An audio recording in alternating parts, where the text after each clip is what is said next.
महिलांक ପାଇଁ ବଡ଼ ଖବର, ଯାହାକି ସୂଚନା ମିଳିଛି ସୁଭଦ୍ରା ଯୋଜନା ତାଲିକା ନାଁରେ ଥିବା ମହିଳାଙ୍କ ପାଇଁ ସରକାରଙ୍କ ବଡ଼ ପ୍ଲାନ୍। ସେମାନଙ୍କ ପାଇଁ ଆଣିଲେ ନୂଆ ଯୋଜନା।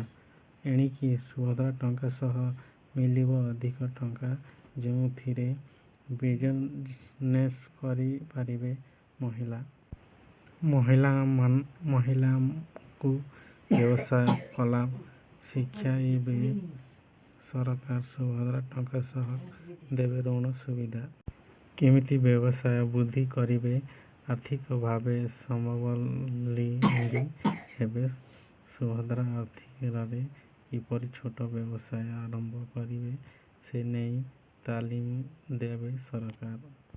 ସୁଭଦ୍ରା ମୁଦ୍ରା ଏଜେଣ୍ଟ ସେଠ କହିଛନ୍ତି, ସରକାର ସୁଭଦ୍ରା ଅର୍ଥୀ ସହ ଆଗାମୀ ଦିନରେ ମହିଳାମାନେ କିପରି ଋଣ ନେଇ ନିଜର ବ୍ୟବସାୟ ବୃଦ୍ଧି କରିପାରିବେ, ସେ ନେଇ ବି ମହିଳାଙ୍କୁ ତାଲିମ ଦିଆଯାଇଛି। ଏଥିପାଇଁ ଉକ୍ତ ଓଡ଼ିଶାରେ ଏଲ୍ଏଲ୍ଏମ୍, ସମ୍ବଲପୁର ଓ ବିଶ୍ୱ ଦକ୍ଷତା କେନ୍ଦ୍ର ସହ ରାଜ୍ୟ ସରକାର ବୁଝାମଣା ପତ୍ର ସ୍ୱାକ୍ଷର କରିଛନ୍ତି।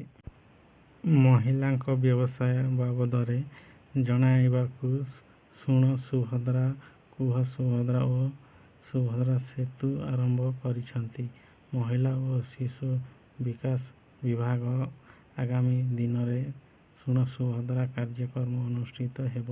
ସୁଭଦ୍ରା ସଂକ୍ରାନ୍ତରେ କିଛି ସନ୍ଦେହ ଥିଲେ ବିଭାଗକୁ ପଚାରି ବୁଝିପାରିବେ ଏବଂ ବିଭାଗକୁ ଯୋଗାଯୋଗ କରିପାରିବେ ଏବଂ ଋଣ କେମିତି ନେଇପାରିବେ ତାହା ମଧ୍ୟ ବୁଝିପାରିବେ।